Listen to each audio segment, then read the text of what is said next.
लिया पोक्रोव्स्क का किला, पूर्वी यूक्रेन में पुतिन का परचम। रूस यूक्रेन जंग को लगभग 1250 दिन होने वाले हैं और इतने वक्त में रूस ने यूक्रेन की कुल जमीन के 5वें हिस्से पर कब्जा कर लिया है। सबसे विचित्र और हैरान करने वाली बात तो यह है कि राष्ट्रपति ट्रंप ने पुतिन को जंग रोकने के लिए 50 दिन का अल्टीमेटम दिया है। इस वक्त में रूस ने यूक्रेन पर 10 गुना तेज हमले कर दिए हैं। खासतौर से पूर्वी यूक्रेन का किला कहे जाने वाले पोक्रोव्स्क शहर पर रूसी सेना ने एक बड़े हिस्से पर कब्जा करने का दावा किया है। इधर यूक्रेनी सेना अमेरिका और नेटो के चक्कर में इस तरह से फंस गई है कि उसे समझ ही नहीं आ रहा कि रूस के हमलों से निपटे या फिर रूस पर जबरदस्त पलटवार करें। हम आपको दिखाने जा रहे हैं कि इस वक्त राष्ट्रपति ज़ेलेंस्की का यूक्रेन दो ताकतों के बीच बुरी तरह से पिस रहा है। हम शुरुआत करते हैं पिछले 24 घंटे में रूस यूक्रेन जंग में कैसे रूसी सेना बाजी मारती नजर आ रही है। रूस ने जीता पोक्रोव्स्क का किला, 24 घंटे में 1220 यूक्रेनी सैनिक। इस वक्त यूक्रेन दो तरफ से बुरी तरह से मारा जा रहा है। पश्चिमी देश, नेटो, यूरोपियन यूनियन और अमेरिका जैसे देशों के सबसे घातक हथियार अभी तक यूक्रेन को नहीं मिले हैं। कुछ पुराने अब्राम टैंक जरूर मिले हैं, लेकिन ये टैंक रूसी सेना के तूफानी हमलों को रोकने में सफल होंगे, इस पर शक जताया जा रहा है। इधर रूसी सेना ने डोनेस्क, खार्किव, खेरसान, लुहांस्क, सूमे और ज़ैपोरिज़िया समेत 2 दर्जन इलाकों पर बेतहाशा हवाई और जमीनी हमले किए हैं। हम आपको दिखाते हैं कि पिछले 24 घंटे में कैसे रूसी सेना ने पूर्वी यूक्रेन के पोक्रोव्स्क शहर पर कब्जे का दावा किया है। 23 जुलाई 2025 को रूसी रक्षा मंत्रालय ने युद्ध क्षेत्र में कई जीत के दावे किए हैं। रूसी सेना का दावा है कि पिछले 24 घंटे के भीतर 2 यूक्रेनी शहरों पर रूसी सेना ने कब्जा कर लिया है। रूसी सेना ने डोनेस्क में नोवोटोरेत्स्कोय और सूमे में वराचिन पर कब्जा करने की घोषणा की है। रूसी अधिकारियों ने यह भी दावा किया है कि इस मिशन के दौरान यूक्रेन को भारी नुकसान हुआ और एक ही दिन में 1220 यूक्रेनी सैनिकों के मारे जाने या घायल होने का अनुमान है। इधर रूसी सेना ने सबसे बड़ी जीत का दावा पूर्वी यूक्रेन के शहर पोक्रोव्स्क को लेकर किया है। दावा किया गया है कि इस वक्त रूसी सेनाएं पूर्वी यूक्रेन के भारी सुरक्षा वाले शहर पोक्रोव्स्क में मौजूद है। मॉस्को ने युद्धग्रस्त डोनेस्क के पोक्रोव्स्क क्षेत्र में यूक्रेनी रसद केंद्र पोक्रोव्स्क पर कब्जा करने में कई महीने लगाए हैं, तब जाकर कब्जा हो पाया है।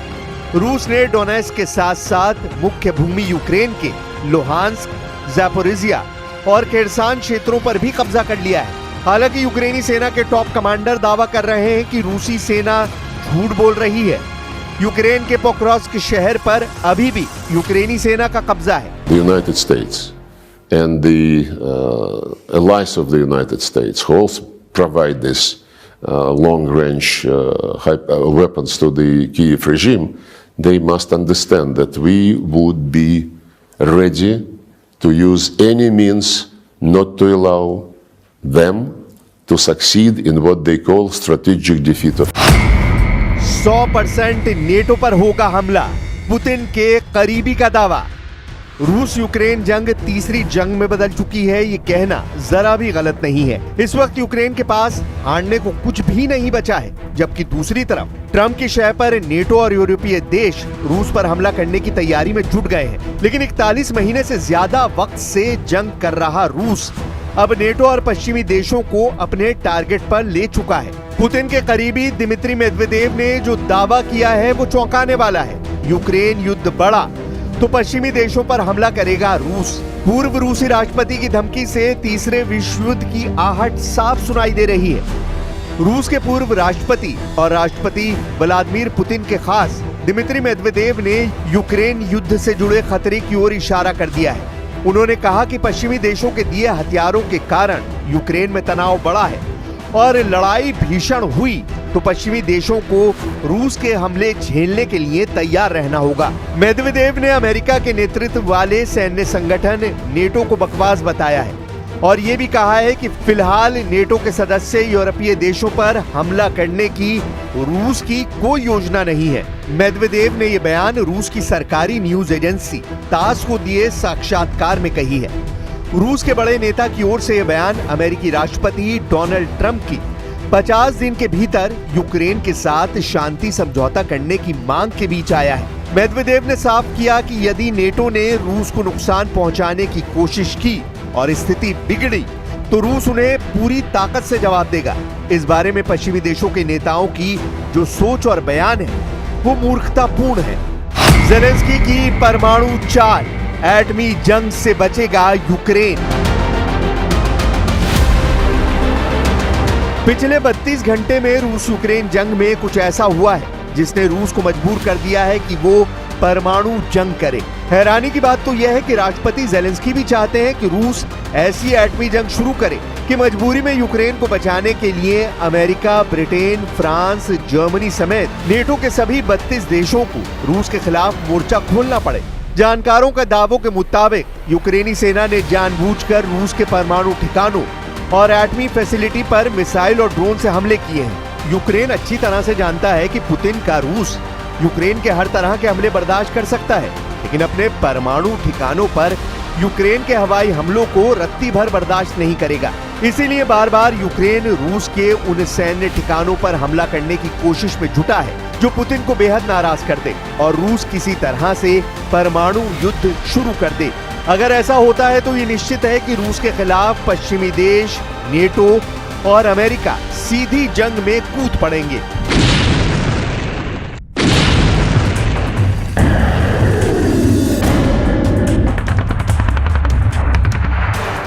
इधर रूस पिछले 10 दिनों से यूक्रेन पर बेहद तेज रफ्तार हमले कर रहा है।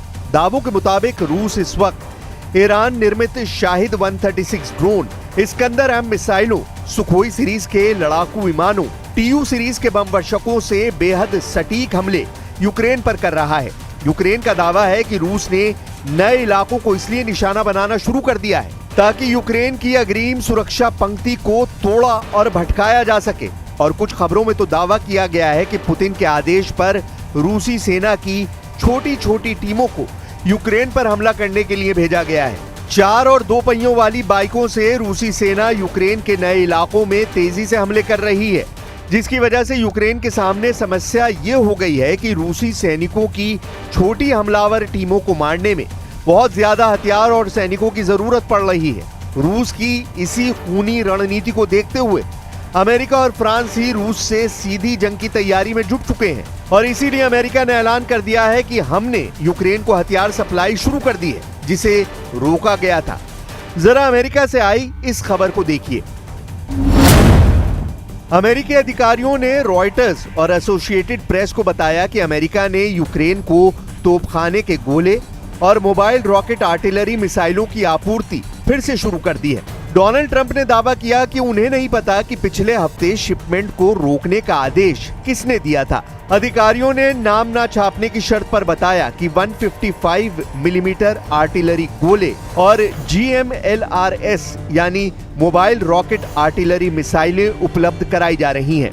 पिछले हफ्ते रोकी गई शिपमेंट में 30 पेट्रियट मिसाइलें, 8,500 155 मिलीमीटर आर्टिलरी गोले, 250 से ज्यादा सटीक GMLRS मिसाइलें और 142 हेलफायर हवा से सतह पर मार करने वाली मिसाइलें शामिल थीं। हैरानी की बात तो यह है कि अमेरिका के राष्ट्रपति के आदेश नहीं देने पर भी यूक्रेन को हथियार सप्लाई किसने रोकी, इसका सही पता अभी तक नहीं चला है। फिलहाल यूक्रेन को हथियार सप्लाई शुरू हो गई है। इधर कुर्स्क से लेकर खार्किव तक भयंकर हमले हो रहे हैं। यूक्रेनी सेना भी रूस पर हमला कर रही है। रूस के रक्षा मंत्रालय के मुताबिक उसके एयर डिफेंस सिस्टम ने रात भर में 6 रूसी क्षेत्रों में 71 यूक्रेनी ड्रोनों को तबाह कर डाला है, जबकि 49 ड्रोन को रूसी सेना ने कुर्स्क क्षेत्र में मार गिराया है। रूसी सेना के 1.5 लाख सैनिक, 3000 टैंक और 5 ब्रिगेड इस वक्त यूक्रेन पर चारों तरफ से हमला कर रहे हैं। सबसे हैरानी की बात तो यह है कि रूस लगभग 1250 दिन से ज्यादा की जंग में यूक्रेन के 1,61,000 वर्ग किलोमीटर इलाके पर कब्जा कर चुका है, जो लगभग यूक्रेन की जमीन का 25 से 27% बैठता है। लेकिन उसके बावजूद रूस रुकने का नाम नहीं ले रहा है। रूस ने यूक्रेन में मौजूद अमेरिका और यूरोप के एयर डिफेंस सिस्टम को चुन चुनकर मारना शुरू कर दिया है।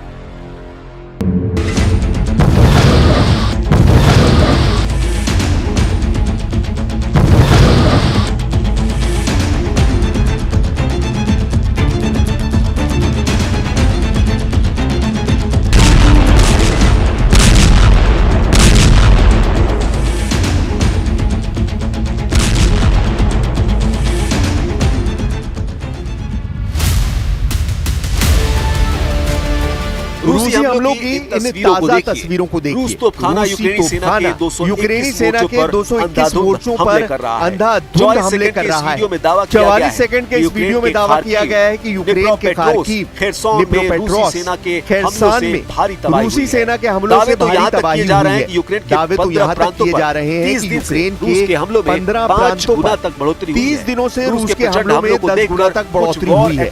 रूस के प्रचंड हमलों को देखकर कुछ वॉर एक्सपर्ट्स डंके की चोट पर दावा करने लगे हैं कि ट्रंप पुतिन के खूनी हमलों पर आंख मूंदे बैठे हैं और एक तरह से यूक्रेन के खिलाफ ट्रंप की सरकार की गद्दारी को साबित करता है। हम आपको ग्राफिक्स और तस्वीरों के जरिए दिखाते हैं कि इस वक्त यूक्रेन की राजधानी कीव समेत यूक्रेन के 15 प्रांतों पर रूस किस तरह से और कैसे हमले कर रहा है।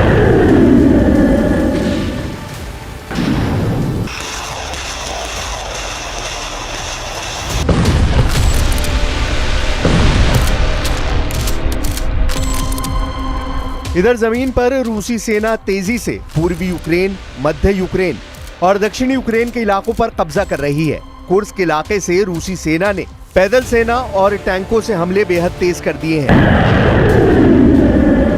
उत्तर कोरिया के सैनिकों के साथ मिलकर रूसी सेना ने पूर्वी यूक्रेन में कुर्स्क के इलाकों से हमले किए हैं। लगभग 238 मोर्चों से यूक्रेनी सेना भाग चुकी है। एक रिपोर्ट के मुताबिक यूक्रेन के लगभग 27% इलाके पर रूसी सेना कब्जा कर चुकी है।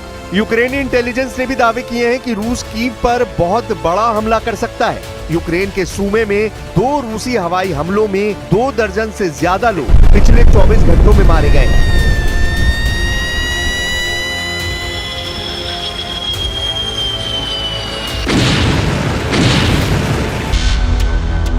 क्या यूक्रेन को यूरोप और नेटो के पास मौजूद अमेरिकी निर्मित F-16 multi role fighter jet बचा सकते हैं?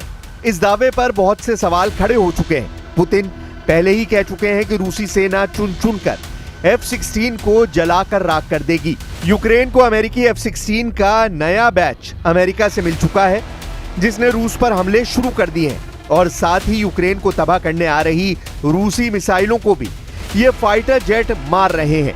उत्तरी यूरोपीय देशों नेदरलैंड और डेनमार्क भी रूस के खिलाफ F-16 के इस्तेमाल पर जोर दे रहे हैं। हालात यह है कि रूस से सटे नेटो देशों में F-16 के बेड़ों को भयंकर जंग के लिए पूरी तरह से तैयार कर लिया गया है, जबकि दूसरी तरफ रूस के सुखोई और मिग सीरीज के सैकड़ों विमान यूक्रेन पर भीषण हमले करने में जुटे हैं। जो तस्वीरें और खबरें सामने आ रही हैं, उसके मुताबिक अमेरिका का F-16, फ्रांस का मिराज 2000 और जगुआर फाइटर जेट यूरोप और यूक्रेन के लिए गेम चेंजर साबित हो सकता है। लेकिन आखिर में यही सवाल उठता है कि अगर रूस ने अगले 50 दिन में यूक्रेन के बड़े इलाकों पर पूरी तरह से कब्जा कर लिया, तो फिर यूक्रेन कैसे रूस पर घातक हमले नेटो और पश्चिमी देशों के हथियारों से करेगा?